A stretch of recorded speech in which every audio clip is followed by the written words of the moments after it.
guys, and welcome back to Betwixt the Books. We are here with another reading roundtable. This is one of our uh, open-ended, unthemed ones. There was no requirements, so we're all just bringing something that we have been reading recently. If you have never been to one of these before, Gretchen and I bring on some of our bookish friends to chat about the books that we've been reading. We will go around and introduce ourselves, let you know a little bit about what we normally read, and then we will go around again and talk about the books that we brought. So hopefully there's somebody here who's bringing something that is interesting to you. It is one of the ways that we find out about a bunch of really great books that we may never have heard of before or didn't even know came out, because everybody hears about different things and is interested in different things. So that's why we do this. And it's usually about an hour, so go grab something nice and warm to drink and join us for that. As always, we start with the lovely Gretchen, and we'll go around in a circle. All right, so hello, I'm Gretchen. And I like holdover from last year have been a little bit in a reading slump. And so what I have been reading, I've been reading romance novels, and I was so proud of myself in February. I every single weekend or in January, I actually got my ARC on time, my advanced review copy review of my romance novels. Um, and so, but I haven't been actually listening to a lot of nonfiction, which is something that I do love to like learn and like listen. So I was like, okay, I'm gonna try to maybe get back into that for this, because otherwise the only thing that I've read is a romance novel I'm doing a review on by myself, or podcasts, which I have showed up and talked about. But I was like, this book, I bring book. So I have gone with my third love, which shows up on the channel intermittently. When I'm not reading romance and I'm not reading history, I'm reading true crime. And I brought a true crime book that had a lot of accolades behind it. I am, according to Libby, 53% of the way in. This is as far as I could conceivably get. And after this episode, I will be hitting DNF. So I look forward to ranting about this book with you. Why do I only join these when you have a book you absolutely despised? To be fair, I believe Michaela and I ended our last one in January. So the last one we did after doing this for like 2 or 3 years. And we went, I think that was the first one we've ever had where everyone liked their book. So, you know. Get the Gretchen specials. All right. Oh gosh. Okay. So I read Open to Desire. The Truth About What the Buddha Taught is the subtitle by Mark Epstein, who is a psychiatrist. So keep that in mind too when I talk about this. This is not a like formal Buddhist scholar, but someone who uses Buddhism to inform their practice as well as their personal life. And I'm very much enjoying it. I've not finished it because I had to keep putting it down and going, "Hmm." So I'm enjoying it a lot though. I find it very my read's rewarding. I'm enjoying mine. I'm so happy for me. Anyway, that's what I'll be talking about. Hey, my name's Ellen. Thanks for having me back to talk about books more because I like doing it.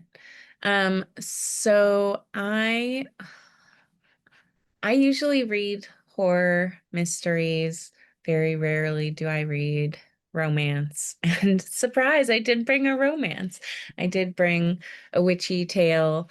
Um, uh, Sylvia Moreno Garcia, who wrote Mexican Gothic, has written The Bewitching, which is a fiction novel, semi-autobiographical, semi kind of historical fiction-ish. It's good. I liked it. I will share on that. And hi, I'm Michaela. I normally talk about horror books here on the channel. I brought a literary book queer that is about grief. So not necessarily my normal spiel, but I read queer books across the spectrum all the time, so it's not completely outside of my wheelhouse. Which I did finish, and um I enjoyed, but I had some thoughts, so I will talk about those. Okay, so what we're learning is that it's just me. It's just me bringing down the mood here. So anyway, so we're gonna start with me, and this was one of those books where like sometimes, so Michaela and I usually get on like earlier before we ask our guests to be here because we're like doing planning stuff for the channel. We're like, and sometimes it's like we forget to talk about the, obviously we know we're going to talk about the books, and like we got on and I was like, Michaela, I have to tell you about the tanks. Because there was an interlude that involved Erwin Rommel and the tank war in Africa in my true crime book. So I have been raring to talk about this book for a while. But anyway, the book that I'm talking about is called Murderland: Crime and Bloodlust in the Time of Serial Killers by Carolyn Fraser. Now, I think it was last year that this book it was like on the Goodreads list for like best true crime of 2025. I saw it in a lot of other places because obviously the Goodreads Choice Awards are problematic AF. But like, you know, it's just like that's how like in the zeitgeist it was that like good Amazon via Goodreads was like, read this book. And what I really liked about the concept of this book and what really drew me to it was that rather than being a book about a crime, this book was looking at why in the same time frame, like there's this time frame in true crime history that's called like the golden age of serial killers, and most of those serial killers were located in the Pacific Northwest. And so like there's this like Ted Bundy, BTK, the Green River Killer, there were some people that this book talks about that are maybe less well known because like I hadn't really heard of them. And this book was taking, and the author Carolyn Fraser is also from the Pacific Northwest, so she's growing up in this area as these serial killers are like existing and like coming and like doing and starting their reigns of terror. And so what she was trying to do was more than be like a book about crime, was put all of these stories and also like the cultural events, the environmental events, like, you know, economic, political, sociocultural like growth of this like area of the country, like kind of, unfortunately it ends up reading a little bit like on a timeline. But I thought that was such a cool idea to really like change the viewpoint of how we were going to talk about like crime and thinking about what is it about this place and this time that produced so many of our most like famous serial killers. And also it's like part memoir as well because like I said, she's there as well.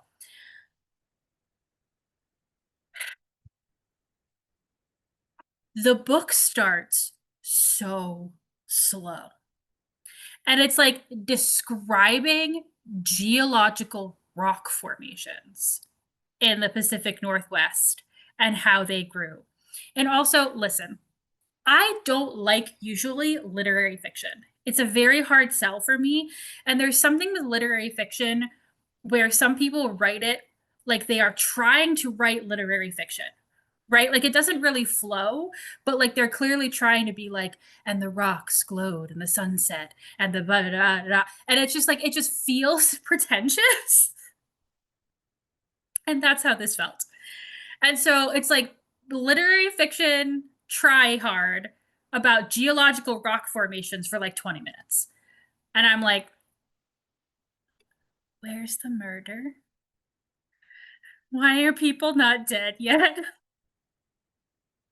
And so then it does start like this book does claim to be like the time of serial killers. Again, I've only read 53% of this book, but it really does seem to focalize particularly on Ted Bundy.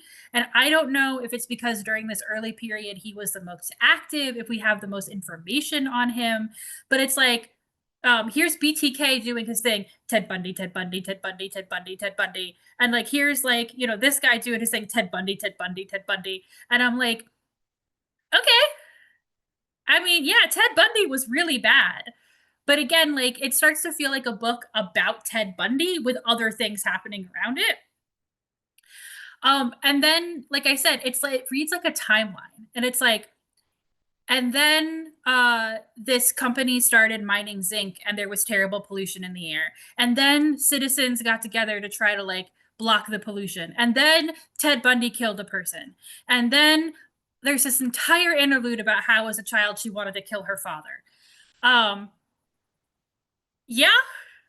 Apparently, from what I understand, from the way that she writes it, I believe it's because her father was abusive.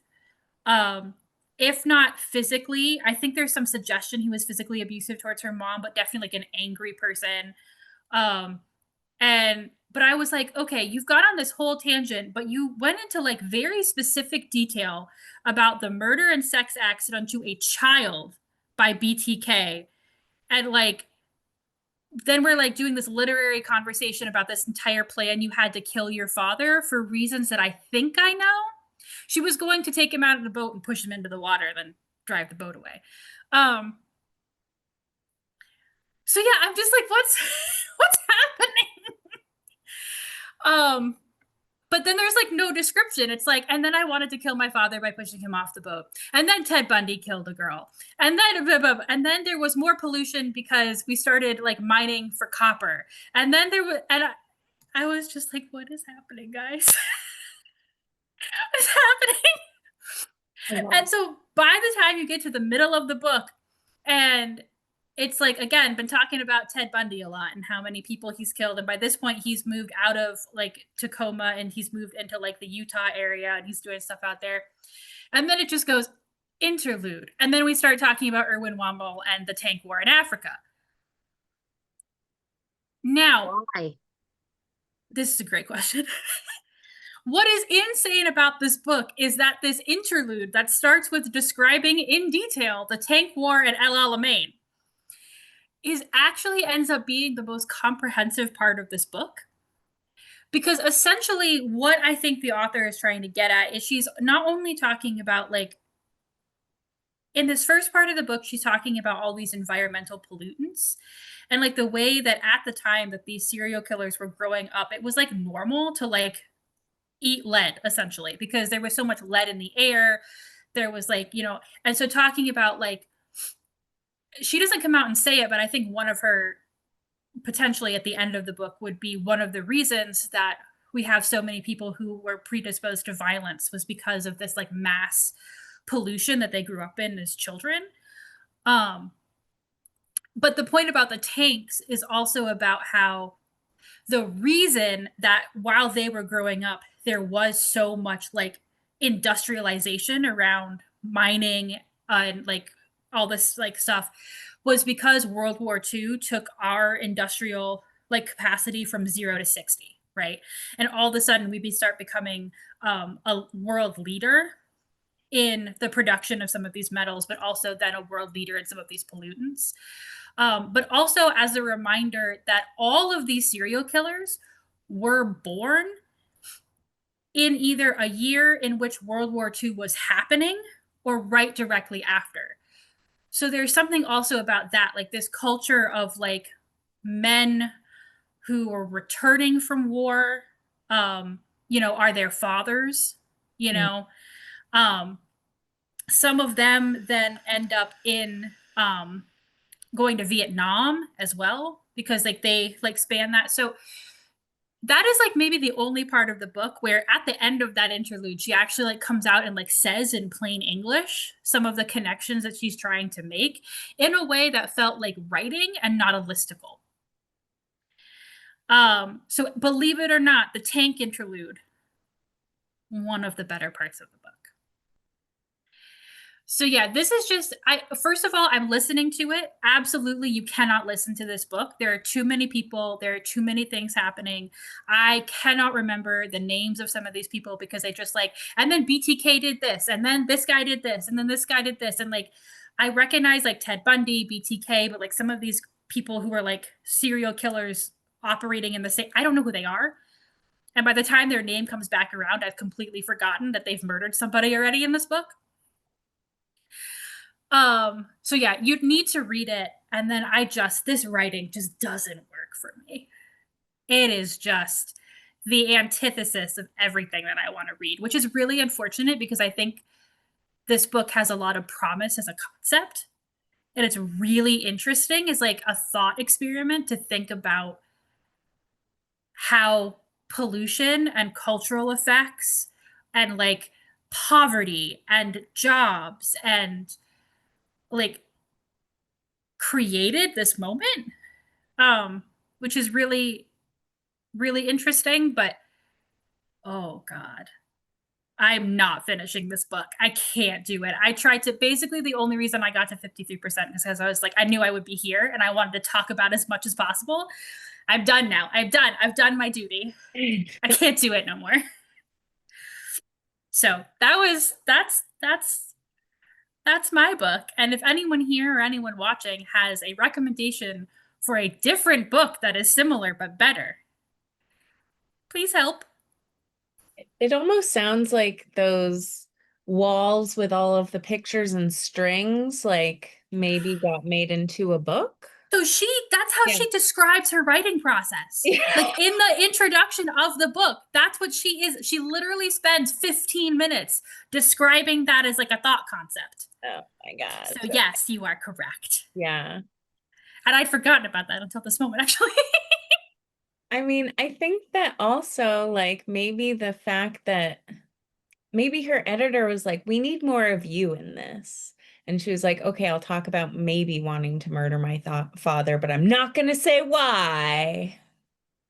Like, that's the only reason I can think of, like, why. Well, and also, like, I mean, I think she is definitely trying to pick at something like where does a murderer come from? Right, in this idea. And like she's maybe if that was better, more well done, is like the difference between, like, obviously if you are growing up in an abusive household, you have legitimate reasons to potentially want this person dead, right? Like, I don't condone murder, but like that's like a legitimate reason to think that murder in one instance might actually save like the life of her mom, right? As opposed to like these other serial killers who were killing for sexual gratification or like stuff like that. Maybe that's what she was trying to get at, is like, you know, she had a reason to want to murder somebody but never did. And all, but like it's not explained and it has not been picked up again since it happened. So I have no idea. You said this was on the Goodreads Choice Award? Yeah. People liked it? That many people liked it? No, so when you look at this is Libby. So when you look at this on Goodreads, it has just over 3 stars.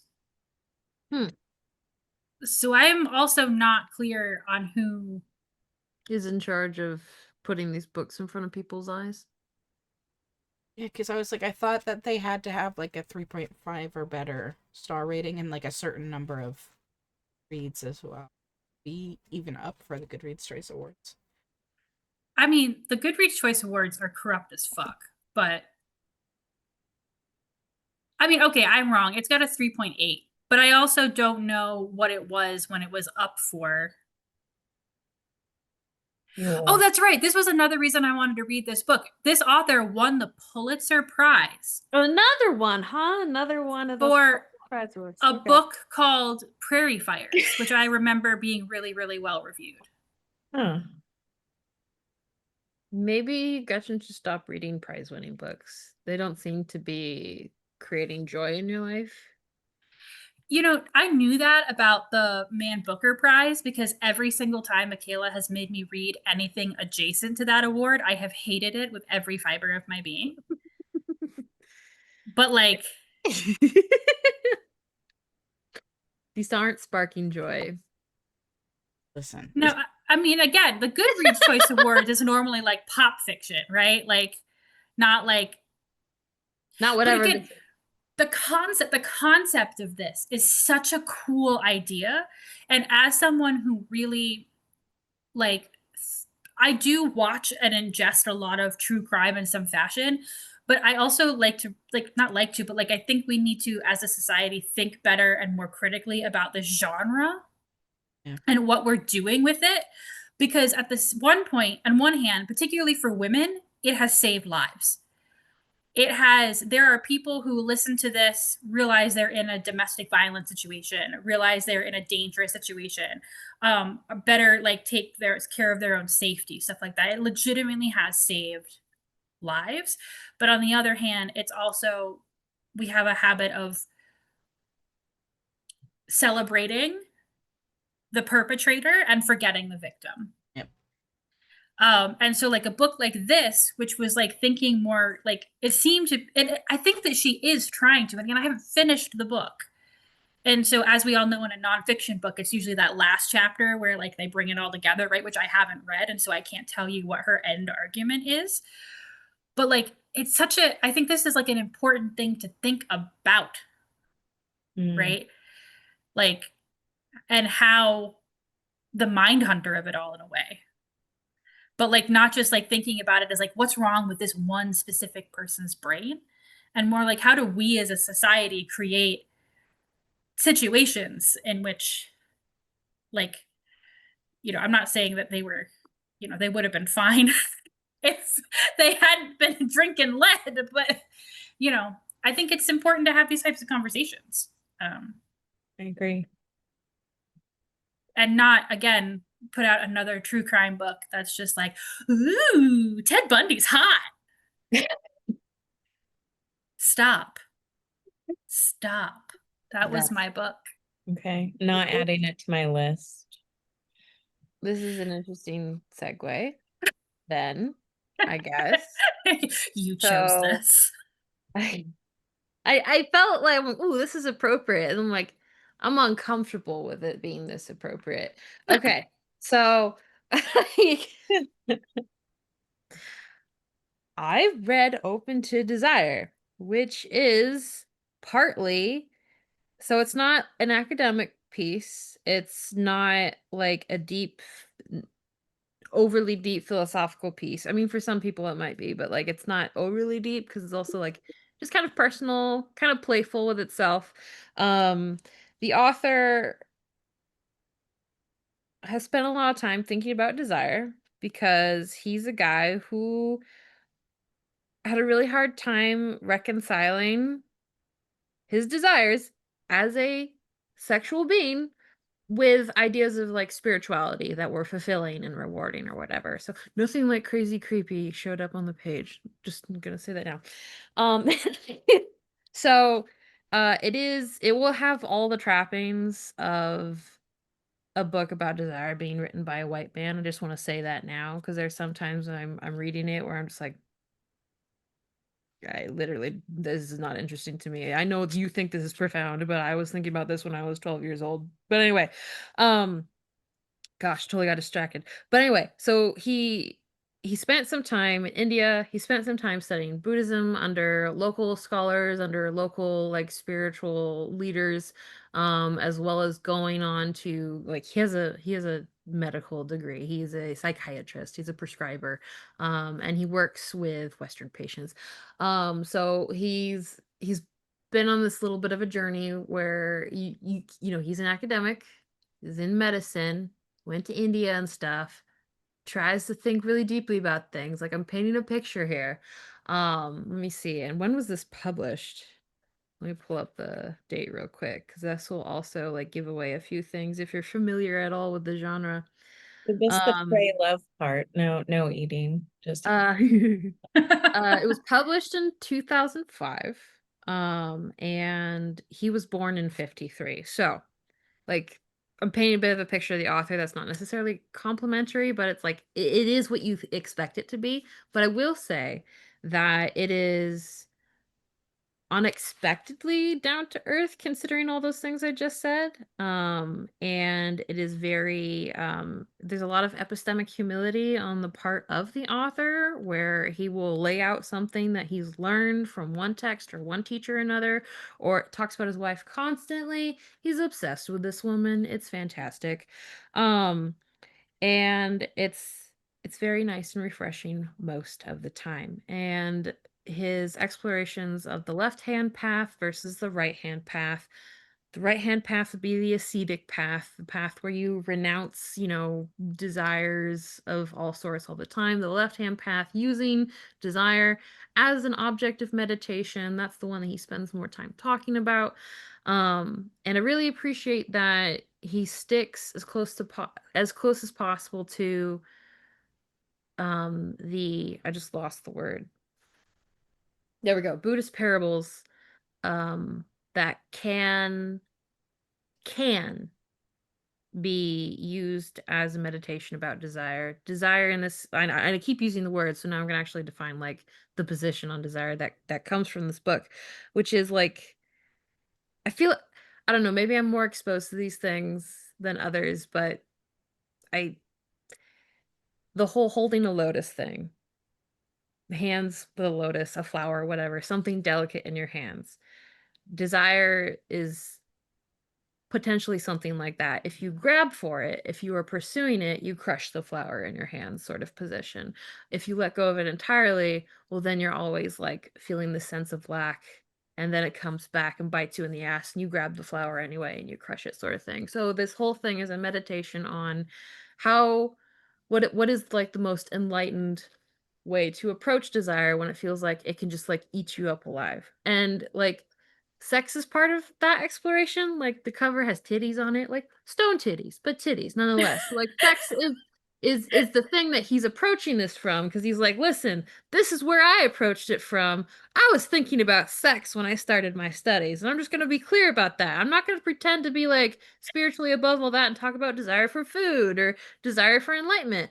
No, let's think about sex, and I want that to be very clear. And whenever we think about the word desire, a lot of us are thinking about it too. So, he's very upfront about that. He's like, I'm not gonna pretend it ain't about titties. Not his words, but my so but he spends a lot of time just like very compassionately treating desire, whether it be taboo or not, as something that like you can turn into a meditation, you can turn into something like fruitful. But the one part of this book that stands out from other books about the same subject with a similar slant in my mind is that he spends a lot of time talking about the gap. And by the gap, I mean there's you and the thing that you desire. If you try and bridge that gap, that's where you're unsatisfied. When you actually reach the thing that you want, you have what he refers to as dissatisfaction, but I know he means the post-nut clarity, the disappointment that comes afterwards.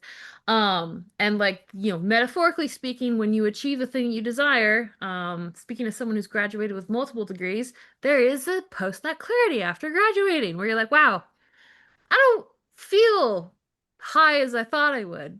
Damn. So he's like extending it to all these things where like if you're grabbing and chasing and not like treating the gap itself between you and your object of desire as worth meditating on and perhaps the best state of existing, you're gonna have a hard time, is the thesis. If you don't appreciate that, you'll never quite get it, but it's worth sitting next to that gap. You're gonna have a hard time.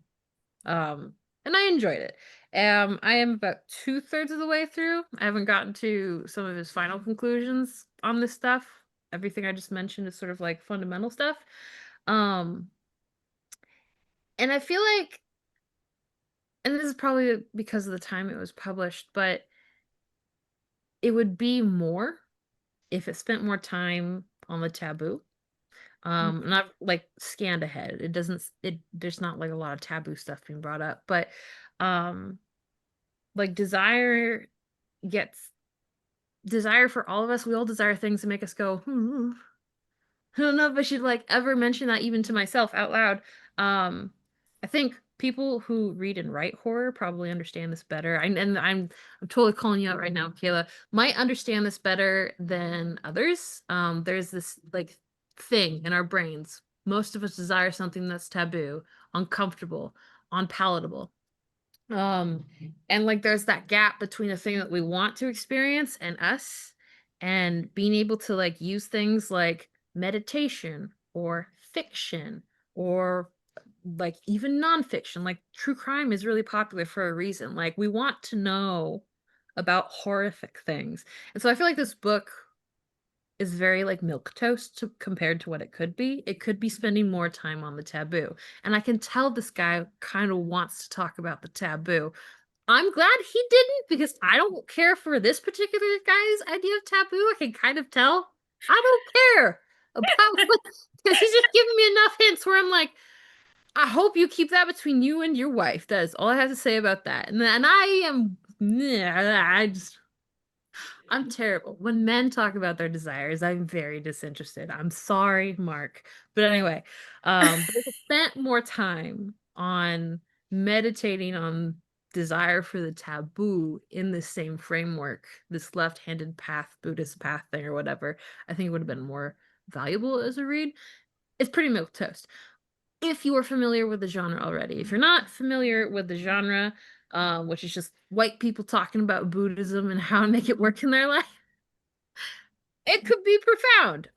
But it is another episode of that. And the time it was published is kind of indicative of that too. But needed I needed to read more than one chapter of it, so I brought it to the table because I needed the excuse to get going on it. So, but yeah, I like it. I would recommend it for anyone who feels like they have a really fraught and weird relationship with desire, whether that be sexual or otherwise. But yeah, if you already read this genre, there's nothing new in it for you. So that's my on this one. And maybe the serial killers could have used a book like this, but alas. Well, I mean, she was talking about the taboo when she was talking about wanting to kill her dad. Yeah, that's like important. You should be able to have those fantasies, and talk about them in a context that makes sense. Maybe not in the middle of a book that isn't making sense, but because as you were talking, I was thinking about my book, because like I don't think you can separate discussions about desire, sexual or otherwise, from true crime, from discussions about people doing horrible things, because people do horrible things for a reason. There's a desire they're trying to meet, and they keep crashing into it and not being satisfied and just keep doing it over and over again, and other people get hurt. So I don't know. Well, and I mean, you can extend that also into like Michaela and I were having this conversation a little while ago also about how like there's a lot of like serial killer romance now, and like this like concept of like dark romance. And I really, when I say this, I actually mean dark romance. There is romance as a genre had this problem that it still kind of has, which is like if it was like queer poly BDSM, that was dark. Whereas like stuff that's actually dark is like, I think we're like starting, but we're just maybe starting to move away from that now in like trad romance publishing. So when I say dark, I mean the actual dark stuff, not stuff that is just BDSM. Yeah. But because there's like been like is a fantasy about dark stuff. Like yes. It's not itself dark. It's literally the fantasy. When we're talking about like, you know, kidnap romances, like non-con, like all that, like so I just whenever I say that, I feel like I have to make that distinction because trad romance categories annoy me. But like and then there's like the realm though between like you should be safe to have these fantasies, but also how so many of these books are so deeply problematic, and like they present certain behavior as like desirable. Like, you know what I mean? There's like I wrote this because I wanted a safe space to run out this fantasy, but then I hear from people who were like, I would like really love if like there was a man standing outside of my window watching me sleep. I think that's sexy, which is something that I heard from multiple of my friends when Twilight was out. That they were like, he's watching her sleep from the window because he can't dare to be away from her. We were also like at that time way too young. I wasn't one of those. I was one of the people who was trashing that series because, you know, I was, you know, not like other girls, but whatever. But anyway, like again, the crushing of the flower thing, like be able to hold on to those things and be like, yeah, that's hot. If it's right, it's like over there. Don't like, don't eat it. Like the dead dove, don't eat. I don't know what I expected. So it's just like, Yet I feel like they will continue to be problematic, and people will continue to romanticize things that are problematic in a problematic way if they are not thinking about their relationship to desire, their relationship to sex, their relationship just to like having a complicated, multifaceted psyche that is responding in weird ways to a fucked up existence. Like things have always been a mess, and our brains respond in a way that to help hold it together. Um, I don't know. I don't think that there will be. I don't think these genres are going to get better until individuals get better. So that's kind of what I was trying to say, but delicately, but I can't. The genres will not get better until the audience like sits down and sits with themselves instead of using ChatGPT as a therapist. But you know, I digress.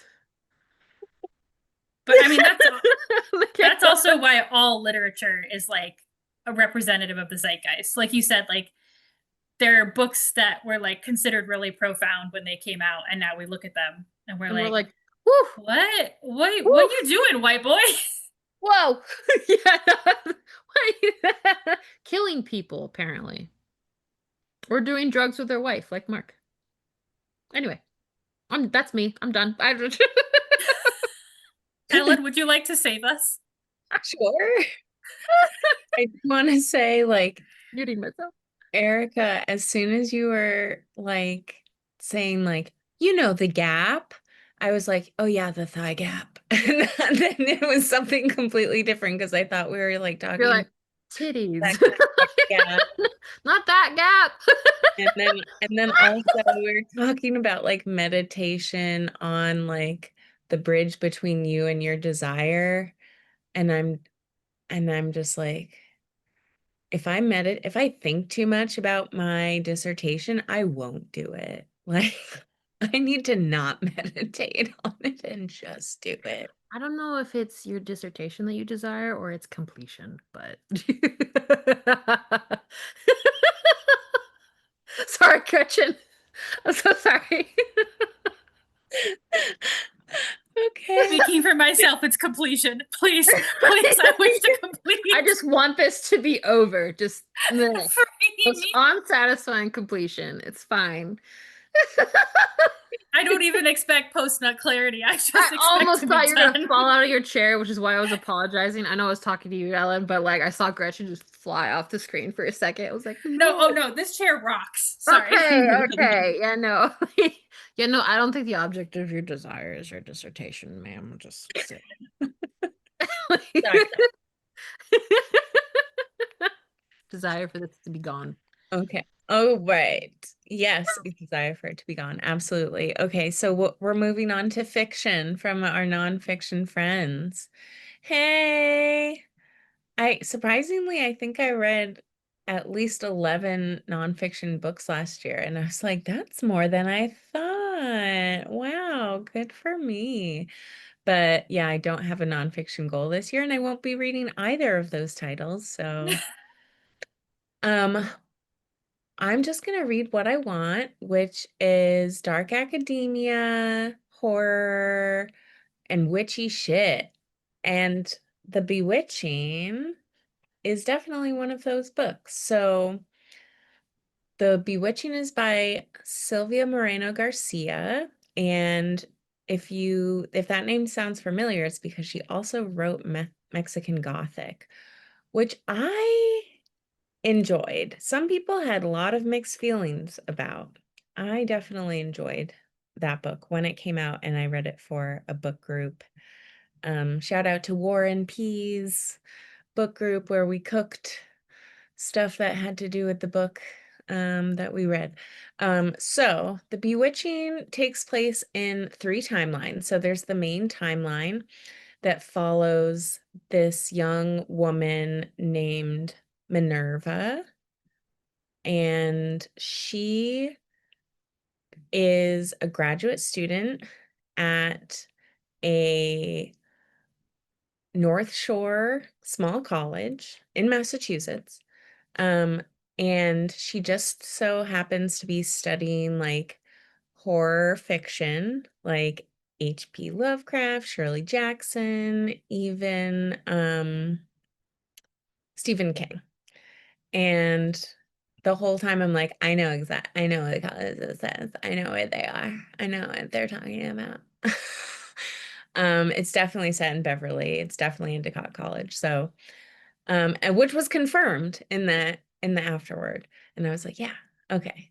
But I really, so Minerva, graduate student, it takes place over, I think it's either the summer or the winter. I think it's the summer when like very few students are still on campus. She's doing research.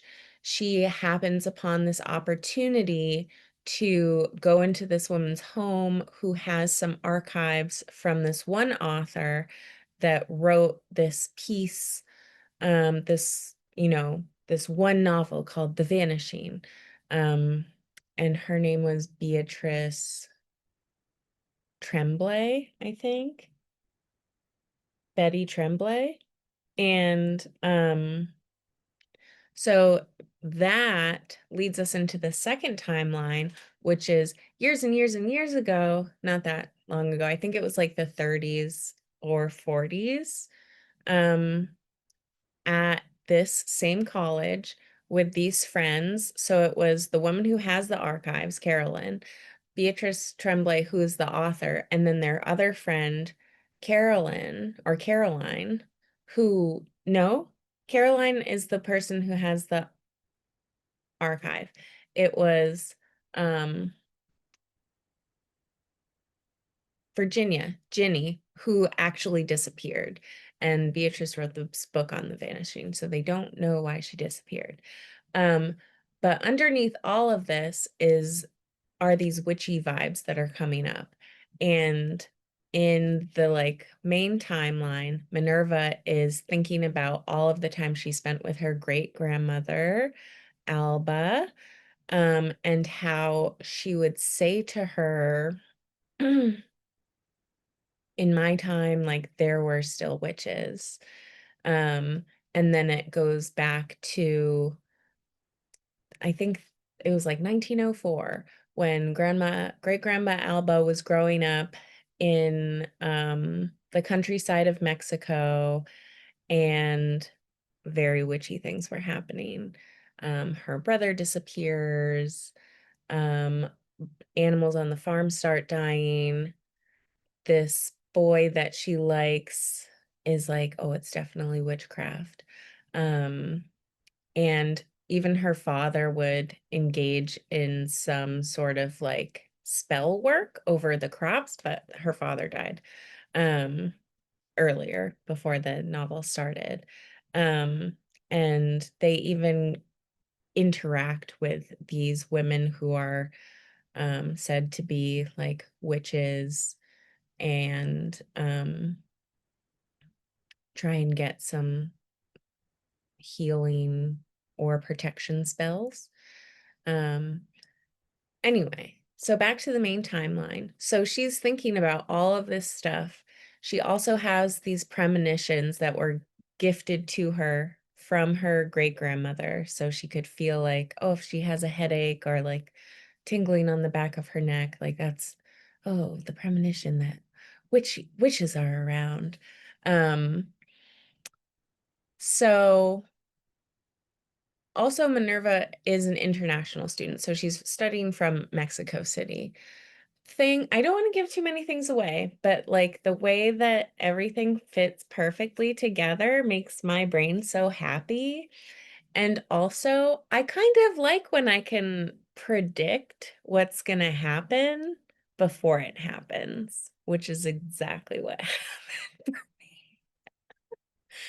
Um, there's not even like little hints of romance, but Minerva's like need for answers really, and like academic inquiry, like really drove me in this book. And I thought like the pace was really good.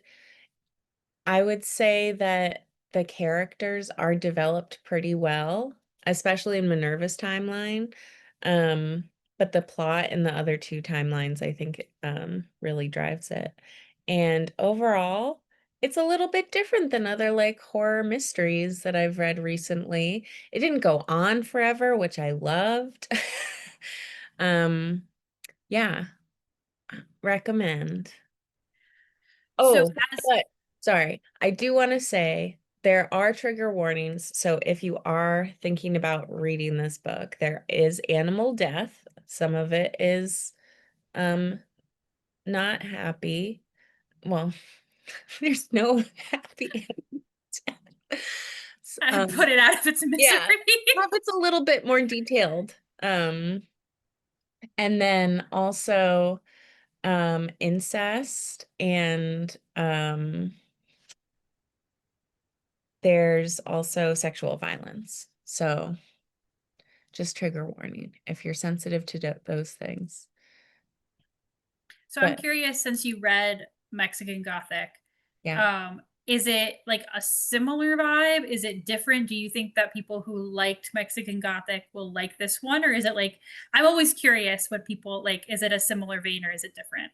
Oh, I think it's really different. I think Mexican Gothic had like a big vibe for sure that some people just could not get down with.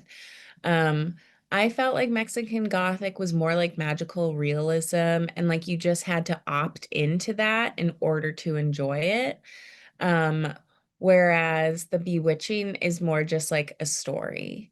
There is like, sure, you have this like portents, magic skill, but that's like, sure, like, yeah, everyone sort of like, that's just like your gut feeling, you know? Mhm. Another thing that I liked about this is that it wasn't like what we think about as witches.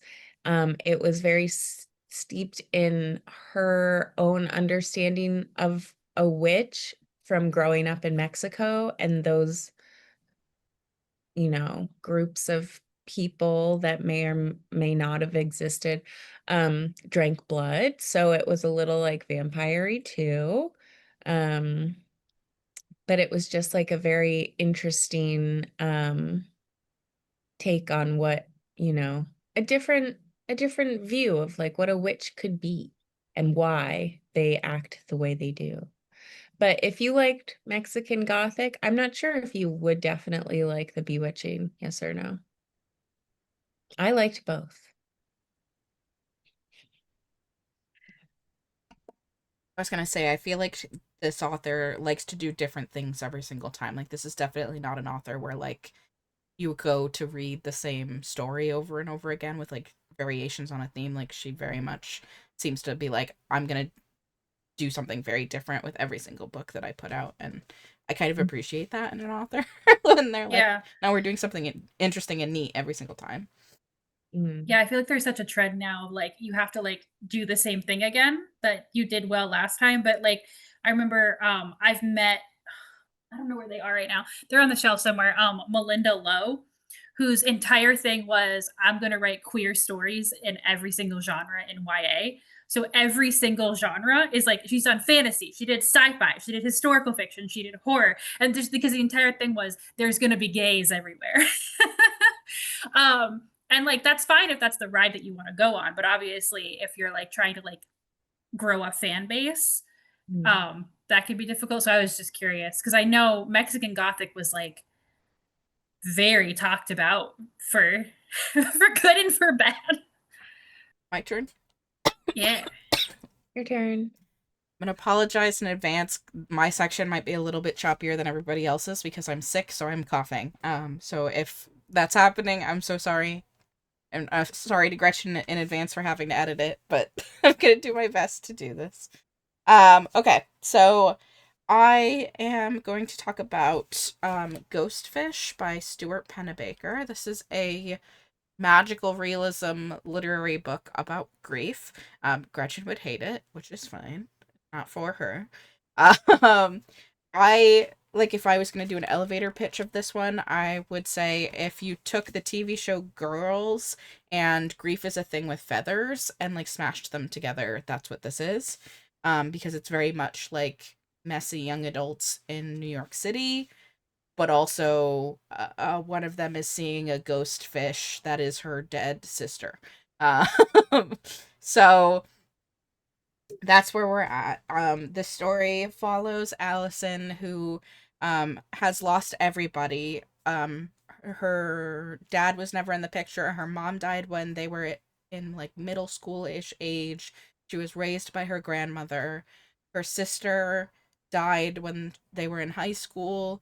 And then she just graduated and her grandmother passed away. So she's got nobody left.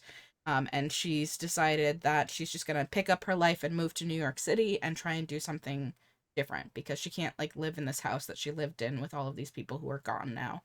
Um, I want to say like the first week that she's there, she's on her way home and she sees this weird ghost fish, and she recognizes instantly that's my sister.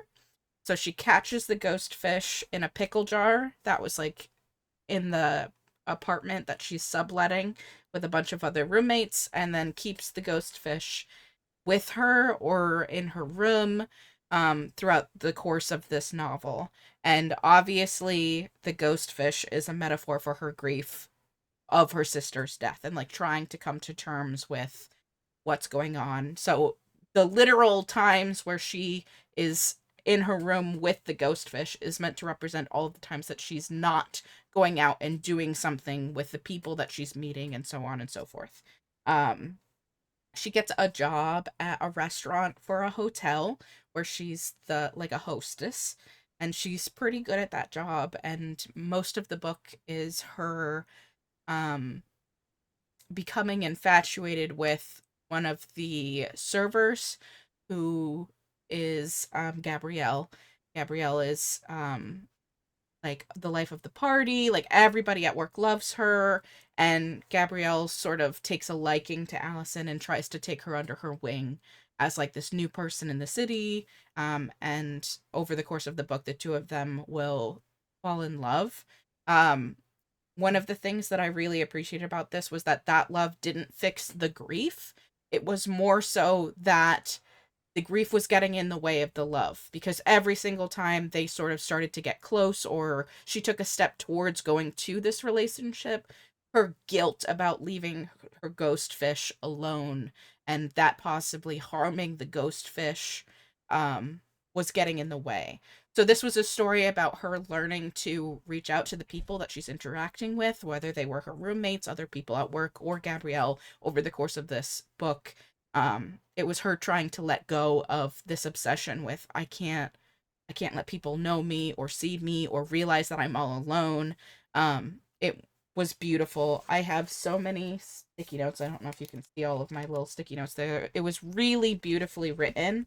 And especially like there was one line where she says, "I used to be a big sister." Like something like you it was like an offhanded mention of like when I was a big sister, like something like that, and it just hits you in the gut of like speaking about how her relationship to her sister really was a defining factor in her, especially because she was a big sister who raised her younger sister because they lost their mom and her grandmother was elderly. So she was the one packing the lunches, and she feels like she struggles with letting go of that identity very much so. It is very sad. I'm going to say it's very sad. One of the other things I found super interesting is that the younger sister doesn't get named until the very last chapter when she finally like lets go of the grief. So she's always like my sister, my sister, my ghost fish, my sister ghost fish, but you never know that sister's name. Like she can't even name her sister for the majority of this book because of how painful it is. I will say, on top of the grief discussions, that there are trigger warnings for attempted sexual assault that happens with a guy that she has an interaction with, of like coercion, and things going on there. So that's also a thing to be aware of if you go into this one. Um, it just came out this past August and it went straight to paperback, which I think is really weird for a literary fiction book like these.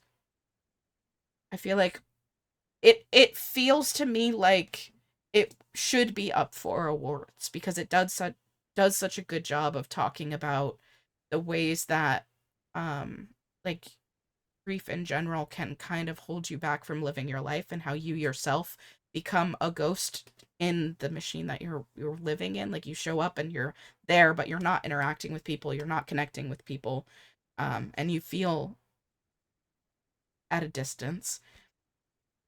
And I'm like, is it the queer element because of the romance between the two women that's going on here? I don't know. It was very interesting to me that it went straight to paperback and sort of got overlooked in that way. And again, the writing is beautiful. I loved it. But yeah, I don't know. It was very interesting to me. Um, it was like comped to Sweet Bitter, if anybody has read or heard of that one. And I liked this one better than I liked Sweet Bitter, and I think Sweet Bitter got a lot of buzz when it came out a couple years ago. Um, so I don't know. It's really interesting to me. I brought it up. I have a Discord group that I'm part of that we do book clubs with, and I brought it up as an option for us to read together as a thing, and it, like, none of their libraries had it. And I was like, again, I'm like, it's just gone super under the radar that nobody's seen it. So I'm here to champion it. I gave it, I want to say, like, either 4.5 or 4.75 stars. Like, I really enjoyed it. Yeah, I It- mean, if it's not getting like reviewed or like, because most librarians, obviously, we're not, speaking as a former one, we're not reading all the books that we no, I that we know. purchase for the library, right? So a lot of the ways that we're going to find books is by the review journals. And if it's not being, and again, that's something where usually publishers have to send books to the review journals, right? There's usually like a monetary, and that's the same thing for the awards. Usually the publisher has to put forward the book. There may be some sort of like money involved. Yep. So again, if it's a book that's not getting any investment from the publisher, then it's not going to be in any of those places to be seen. Which is unfortunate.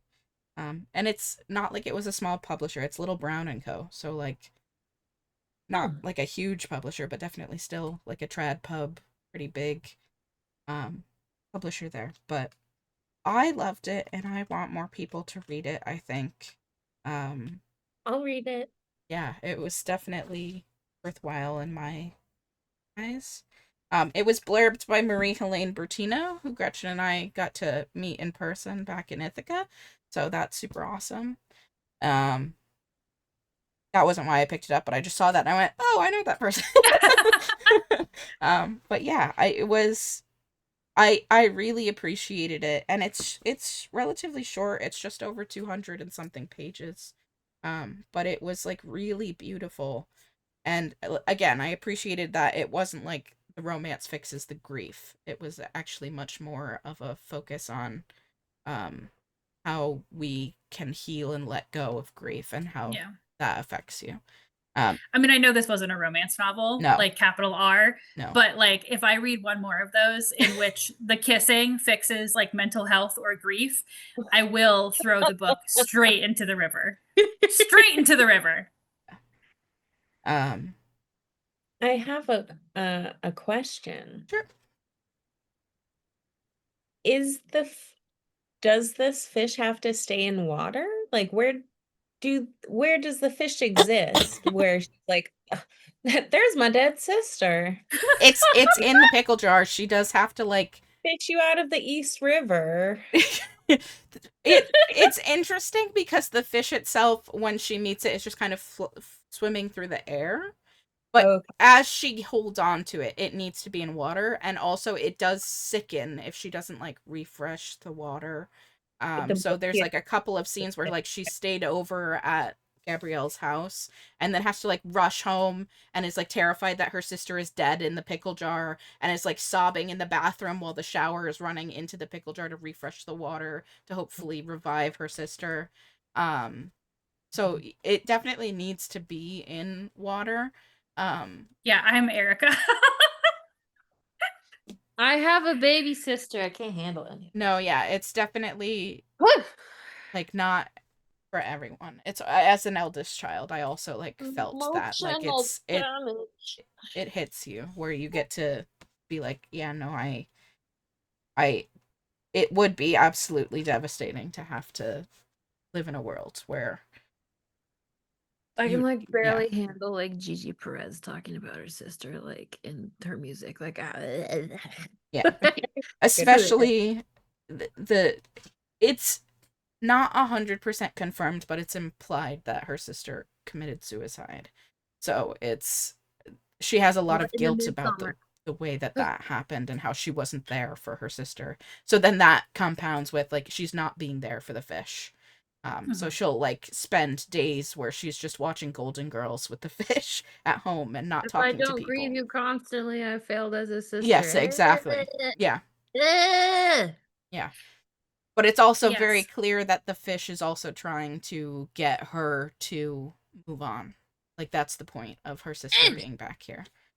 It's never 100% confirmed whether the other people, like nobody ever actually interacts with the fish. Like other people register her talking to the jar or talking to herself or make comments on her carrying the jar around, but never actually say whether they see the fish or not, which I thought was interesting. And that leaves it open to interpretation of like, is she going a little bit cracked or is the fish actually there? But Or yeah, is this just the way that we're going to frame them asking her about her grief? right, We're gonna make exactly. that Yeah. big. But isn't that also what it's like when something has happened to you and people like they don't want to name it or say it, but they're Yeah. like, "But how are you?" Yep. Yep. It's like, oh, I'm shitty. Thank you. Yeah. It's heavy. There's your pickle jar. There was towards the end of the book, as part of the like catharsis of getting rid of the pickle jar, she's going on vacation with Gail and she has to like go through the process of trying to get this pickle jar through customs on a plane. Of like it can only have a certain amount of liquid inside of it, so like there's like all of this stress around that, which was like kind of it was a little bit humorous, but also like so much fear in her that her sister is gonna suffocate on the way to Florida where they're going. So it was an interesting read. I really enjoyed it. I highly recommend it, and I'm sad that it kind of got swept under the rug. Like I want more people to see it. It deserves more people to see it. I mean, you're correct that I will never read this. Yeah, it's not for you. It's not for me. But at the same time, like I remember when you originally told me about this book, and I was like, yeah, so there is no way this is an effective metaphor. It is. But it's really crazy hearing you talk about it, where I'm just like, oh my god, like I really see it and I really feel it, and it's like I don't. What man? When an author just has an idea like that, that I'm just like, there's no way this works. You gotta And trust then them. it's like, You gotta trust them. man. So I mad respect. Yeah. However, it's not for me. Yeah. As another eldest sibling in the room, no, thank you. Yeah. Thank you. I loved it anyway. That was my pick. Happy to shout it out. It's like it hurts good. Yeah. Kink is sadness. Well, I think if you want a happy book, your only option here is Ellen. This is the closest we get to happiness. I don't know. I mean, okay, but like, Happy. What? listen, okay, I refer to you again to the 4 books that have been discussed. Yeah. And if we're going to rank them, Potatoes and no. listen, as a PhD student, I am not happy when I have to think. I just don't want to be Yeah, here that's fair. anymore. You don't want to think, and if you want like something to carry you through a few days, and just have the comfort of like, oh, I think I know what's gonna happen, and have puzzle pieces coming together, then yes. If you want your brain to be like, yeah. And then just don't read mine. Anyway, so It won't. before we close out, we do have one exciting extra part to this. As you may have seen in when Michaela and I announced our buddy read this year, if you didn't watch last month's reading roundtable, every month until like mid to like third quarter of this year, we are going to be using our bracket picks of previous reading roundtable books and asking our participants to move one bracket and one book from one bracket forward. So we have asked Erika and Ellen to come up with books to move forward for us. And would you guys like to tell the world which books you picked for us? For Michaela, moving up is Legends and Lattes, a break from the and into the world of cozy taverns. We shall move. Good for you. Cool. A place which we, as we may have just seen, is more painful to Michaela than dead siblings. Here we go. I've heard really great things about this book, honestly, and it seems like a benchmark read. It's been on my list forever, and I'm just like, yeah, we'll get to it. So, Michaela, I hope that it gets pushed up for you. My partner's been trying to force feed me that book. Enjoy. So for Gretchen, moving forward, The Saint of Bright Doors, moving that forward for Gretchen. Partly because, largely moving that forward because it's on my TBR, and if Gretchen could vet it for me first, that'd be excellent. Big selfish move on my part. Thanks. All right. We are so grateful for our participants, not only for returning to talk to us, because, life is crazy, and we're really, really grateful that folks spend a chunk of their day with us reading and talking about books. So thank you to Erika and Ellen for spending that time and bringing awesome books. And for picking books. And we will continue to every single Reading Roundtable episode until the bracket is fully complete. Be moving books up. And so do follow either the Reading Roundtables or follow us on social media. Michaela made some really awesome graphics, both for our Buddy Reading Challenge and also for the bracket that we will continue to post. So follow us there. We have a themed Reading Roundtable coming up in March. So the goal usually is to go every other themed, unthemed. If you missed it in January, we did a book that we meant to read in 2025. And wildly, all four of us loved our book that we brought. Again, think that's the first time it's ever happened. Obviously, this one was unthemed. And then in March, we will be doing a book that you expect to rate 5 stars. So whatever that means for our participant, but we're all bringing a book that we think is just going to be one of the best books we've ever read, and then we're going to see if it meets our expectations. So check back in for that. We don't know what we're doing in March. I'm going to be very honest with you for our Betwixt content because Michaela's moving. And so, we'll be doing what we can, but we do already have participants for our March episode, so we'll be here for that and more of the bracket. So we'll see you for that at least. Thanks, guys. Bye.